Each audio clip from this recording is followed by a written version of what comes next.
थे मनोज तिवारी वही रहेंगे। और क्योंकि वो देखिए बीजेपी से हैं और बीजेपी सब कोई बीजेपी की सरकार लाना चाहता है, ठीक है। तो कन्हैया कुमार का तो कोई चांस नहीं बन रहा है। और कन्हैया कुमार जैसे लोगों को चांस देना भी नहीं चाहिए, जो कहते हैं भारत तेरे टुकड़े होंगे इंशाल्लाह।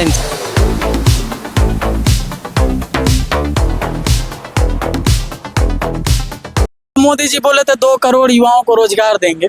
तो 2 करोड़ लोगों को रोजगार मिल रहा है, बिल्कुल मिल रहा है। कहाँ मिल रहा है? पेपर तो सारे लीक होते जा रहे हैं। अरे पेपर लीक होते जा रहे हैं, ये तो टीचर्स की गलती है ना सर। नहीं देखिए,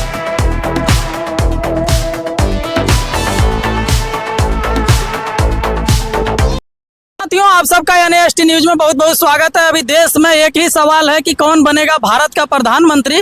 इसको लेकर के तमाम पार्टियां बड़े बड़े दावे कर रही हैं, बड़े बड़े मुद्दों को लेकर के चुनावी माहौल में है और लोगों के बीच में बड़े बड़े दावों को लेकर के जा रही हैं कि हम ये कर देंगे वो कर देंगे। कोई संविधान को खतरे में बता रहा है तो कोई संविधान का रक्षक बन करके समाज के लोगों के बीच में जा रहा है। हमारे साथ एक भाई हैं जो कि अभी हम दिल्ली में हैं और चुनाव के बारे में चर्चा करेंगे। बिहार की जो काराकाट सीट है, लोकसभा चुनाव की सीट, जो वहाँ के प्रत्याशी हैं पवन सिंह हैं, तो वहाँ के बारे में बात करेंगे और कन्हैया कुमार की सीट की बात करेंगे।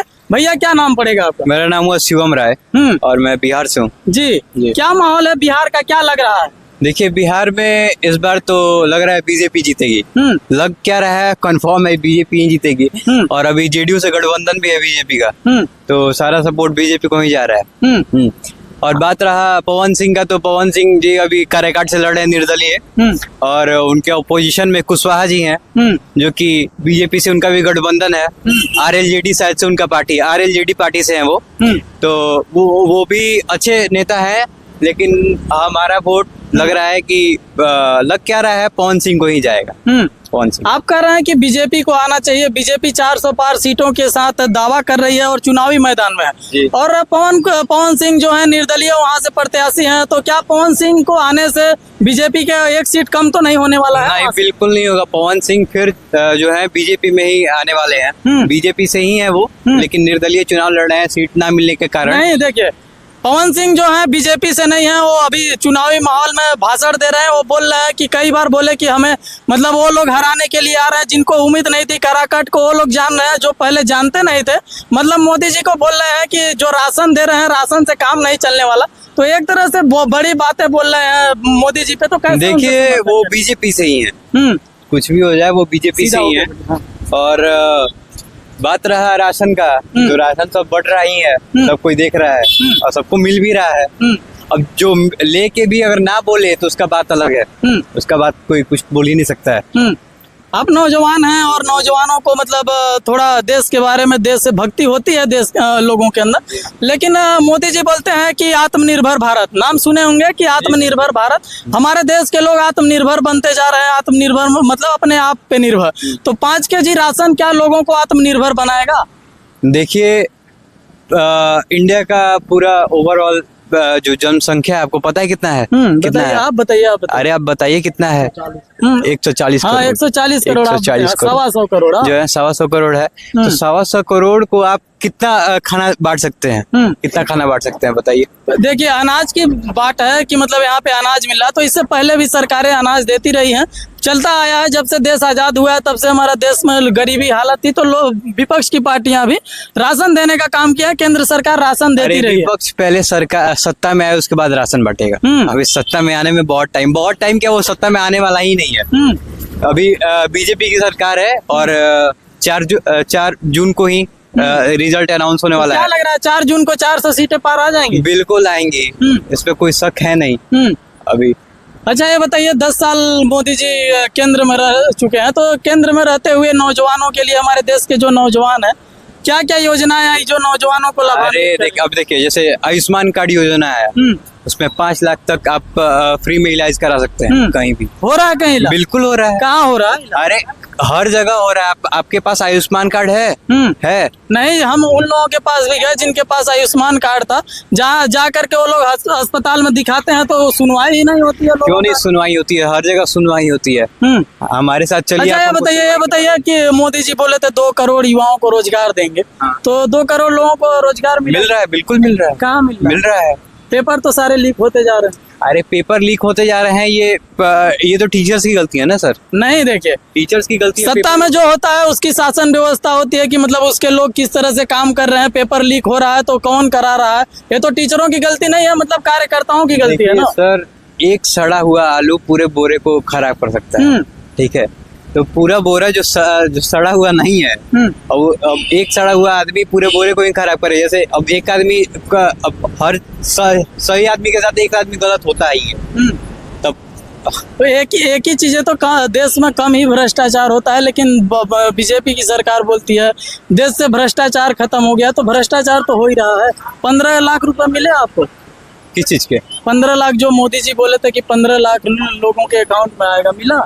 बिजनेस लोन की बात कर रहे हैं आप? नहीं, चुनाव से पहले नहीं। काला धन जब हमारे देश के लोग लाइन लगा करके जा करके, नोटबंदी का समय था, उस समय खाते खोले, मोदी जी बोले विदेशों से काला धन आएगा, 15-15 लाख रुपए लोगों को दिया जाएगा, एक एक खाते में डाला जाएगा। हमको तो नहीं मिला। नहीं मिला। तो यही तो सारा चीज है मोदी जी का जो झूठ बोलते हैं। अरे अच्छा, जो झूठ बोलते हैं वो आप एड्रेस कर रहे हैं, जो किए वो आप एड्रेस किए? नहीं देखिए, जो चीजें हमारे देश के लोगों। हाँ, एक बात बताइए, जो भी आयुष्मान कार्ड योजना है वो पैसा कौन दे रहा है? सरकार दे रहा है, सरकार ही दे रहा है ना। अभी जो जैसे मोदी जी के एक और योजना है जो बिजनेस लोन दे सकते हैं, बिजनेस लोन। तो अभी जो लोग बिजनेस खोलने के लायक नहीं है, उनको लोन मिल रहा है, वो बिजनेस अपना खोल रहे हैं। तो क्या लग रहा है आज मोदी जी का कराकट में चुनावी माहौल है, चुनाव के लिए प्रचार के लिए जा रहे हैं? इससे पहले कभी गए थे कि नहीं मोदी जी कराकट में? इससे पहले तो मेरे को नहीं पता, लेकिन मेरे यहाँ जरूर आए थे इससे पहले। मतलब वहाँ के जो प्रत्याशी हैं पवन सिंह, लग रहा है मोदी जी को कि मतलब पवन सिंह निर्दलीय निकाल लेंगे, इसीलिए तो प्रचार में जा रहे हैं। देखिए, पवन सिंह तो निकाल ही लेंगे। हाँ। पवन सिंह का कंफर्म है। मोदी जी भी घबरा गए हैं लग रहा है। बिल्कुल नहीं घबराए हैं, पवन सिंह बीजेपी से ही है। बीजेपी, इससे पहले आप बीजेपी के समर्थन ही थे। नहीं, आप गलत बोल रहे हैं कि मतलब आसनसोल से बीजेपी के लिए टिकट मिला था, लेकिन वो ठुकरा करके अपना निर्दलीय चुनाव लड़ रहे हैं। बिल्कुल, आसनसोल से उनको लड़ना ही नहीं था। बिल्कुल नहीं लड़ना था आसनसोल से। अच्छा, अब एक चीज, आप बिहार से हैं और क्या करते हैं आप? हम अभी कॉलेज में। क्या कर रहे हैं कॉलेज? नीट का तैयारी कर रहे हैं। नीट की प्रिपरेशन कर रहे हैं। तो नीट की प्रिपरेशन कर रहे हैं। बिहार का एक और चेहरा जो उभरता हुआ राजनीति में माहौल बना रहे थे, गरीबों के मसीहा के रूप में, गरीब उनको मसीहा ही बोल रहे थे, सन ऑफ बिहार बोल रहे थे, और वो पलटी मार के नीतीश कुमार की तरफ बीजेपी ज्वाइन कर लिए। क्या मतलब बीजेपी ज्वाइन करने के बाद कुछ कर पाएंगे क्या? आप किसकी बात कर? नीतीश, अरे वो मनीष कश्यप। मनीष कश्यप, देखिए मनीष कश्यप ऐसे नेता हैं कि वो आने वाले टाइम में बहुत डेवलपमेंट कर सकते हैं। उनको अगर एक बार चांस मिले तो वो बहुत डेवलपमेंट कर सकते हैं। अभी वो चुनाव लड़ रहे हैं, भगवान करे जीते और बहुत अच्छा काम करें। कहाँ चुनाव लड़ रहे हैं वो? बिहार। देखिए, बिहार से वो चुनाव नहीं लड़ रहे हैं, वो मतलब स्टार प्रचारक के रूप में बीजेपी उनको चुनी है। लेकिन क्या आपको देखने को मिलता है कि जो मनीष कश्यप को पहले प्रसिद्धि मिल रही थी, लोगों का प्यार मिल रहा था, अब तो हमें नहीं, अब उससे दुगुना मिलेगा। नहीं, अब तो जो उनके समर्थन में आए थे मनोज तिवारी, वो खुद संकट में है कन्हैया कुमार के सीट पे। क्यों संकट में? देखिए, आप जाके कन्हैया कुमार के कन्हैया कुमार आपको लग रहा है कि जीतेंगे? हाँ, बिल्कुल नहीं लग रहा है। उत्तर पूर्वी का माहौल लग रहा है। उत्तर पूर्वी जो दिल्ली का माहौल है, वहाँ पे कन्हैया कुमार पूछ रहा है। नहीं, जो इससे पहले थे मनोज तिवारी, वही रहेंगे। और क्योंकि वो देखिए बीजेपी से हैं, और बीजेपी सब कोई बीजेपी की सरकार लाना चाहता है, ठीक है। तो कन्हैया कुमार का तो कोई चांस नहीं बन रहा है।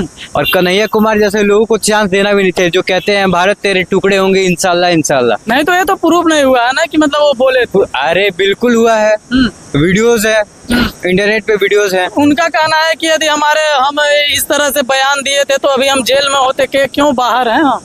अरे देखिए, लोग जो देश है वो लोकतांत्रिक देश है, लोकतांत्रिक देश है। अरविंद केजरीवाल भी हैं, वो भी उनके ऊपर गलत आरोप है, वो भी बोल रहे हैं गलत आरोप है, तभी तो हम जेल के बाहर चुनाव प्रचार कर रहे हैं। अरे तो अभी गए थे ना जेल? हाँ, जेल गए थे। तो जेल गए थे तो तो गए। अभी पेरोल पे ही ना आए हैं। नहीं, उनका आरोप है मोदी जी हमको जबरदस्ती यहाँ शिक्षा व्यवस्था, जबरदस्त स्वास्थ्य व्यवस्था, बस सेवा देख करके, बिजली पानी देख करके हमें जेल में डलवा देते। ऐसे कैसे डलवा सकते हैं?